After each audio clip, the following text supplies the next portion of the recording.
dream I know, deep up my feelings for you. Watch.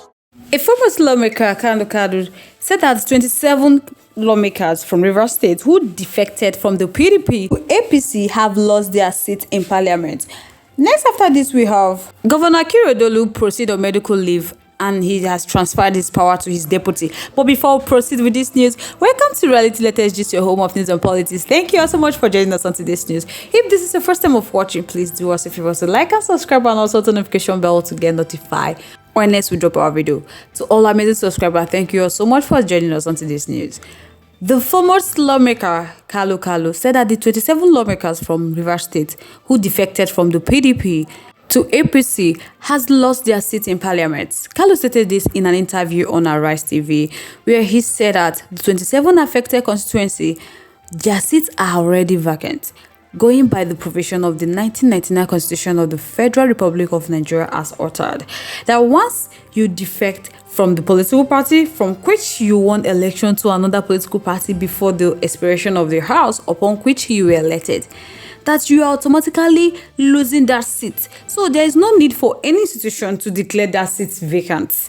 The lawyer noted that the law states that an elected official can only defect from the party to another during the course of his term if there is a leadership struggle within the party. Kalu said that the proviso in section 109 is clear that if there is a division in the party upon which the member came to the house in question, that the person has the right to move to another political party. The question here now is there any division or split in PDP?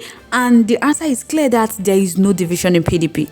Yesterday, PDP came out with a position that they are against what happened in Rivers State. And today, there is no conflicting or dissenting opinion from another quarter or from another group in PDP saying that what Honorable Debord said is not the position of PDP.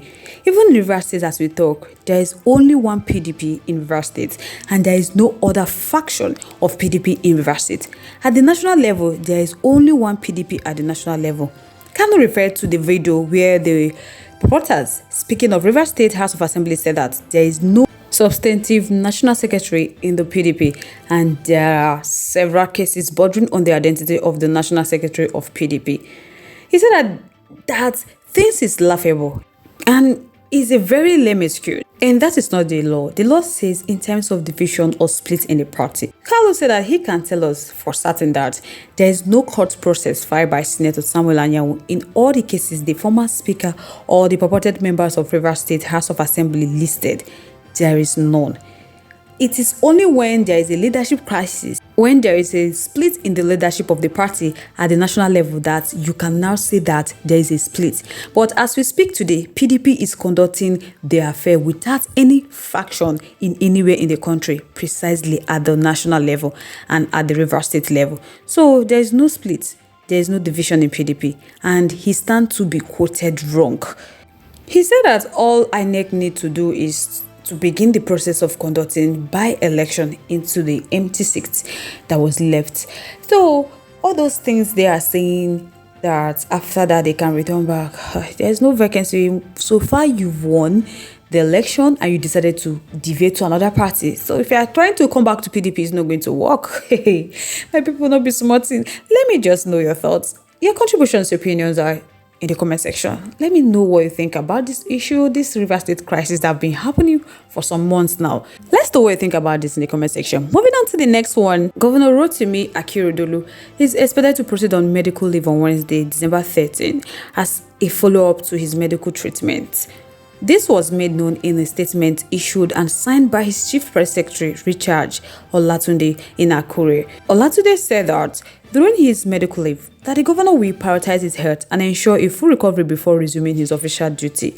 So according to him, he said a formal letter regarding the medical leave and a notice formally transferring power in line with the Nigeria Constitution will be transmitted to the House of Assembly.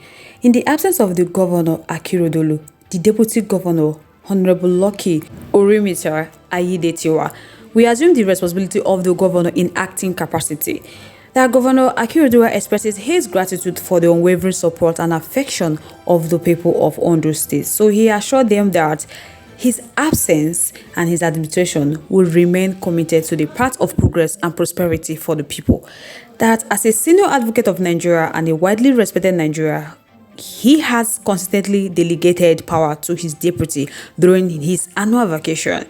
This statement added that this practice was observed on April 1st, 2021, and April 1st, 2022, April 3, 2023, and July 10, 2023, when he embarked on previous vacations. We wish him quick recovery, but if he isn't strong anymore, let him step down. Moreover, when he was active, although people were saying that they have not seen any significant impact in the states, how much more when he became inactive? That after being a governor for over 6 years, that he didn't even deem it fit to build a standard hospital that will be useful for him and for the people of Ondo states. Hey, my people, is it that hard to resign? At least to focus on his health. This is what he should have done since, instead of creating unnecessary tension in the state. These people are supposed to be resting when there are young and more efficient people to do the job. But greed no go allow them. So guys, let me know your thoughts. Your contributions, your opinions are in the comment section. I would love to hear from you. Once again, thank you all so much for staying tuned with us. We really do appreciate. But if you haven't subscribed to our YouTube page yet, please do us a favor to like and subscribe and also share. But don't forget to turn on the notification bell to get notified when next we drop our video, because I'm sure you don't want to miss out the trending and latest news happening on social media. To all our amazing subscribers, thank you all so much for staying tuned with us. On this note, we have come to the end of today's segment. Like, come your awareness. Stay safe, guys. Bye. Of the governor and the deputy governor of Ondo State is an executive office of which the constitution says should not be subjected to whims and caprice of anybody, even the governor or the president of the nation. That office, that is why we have the constitution that governs, that regulates, that states how it should be. If we believe that political solution, that political solution, no matter how lofty it must be in tandem with the provision of the Constitution.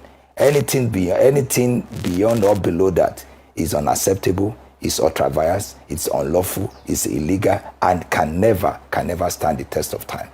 I don't think, may that day never come, when the office of the president will now be run with the whims and caprice of maybe the godfather or whosoever will believe.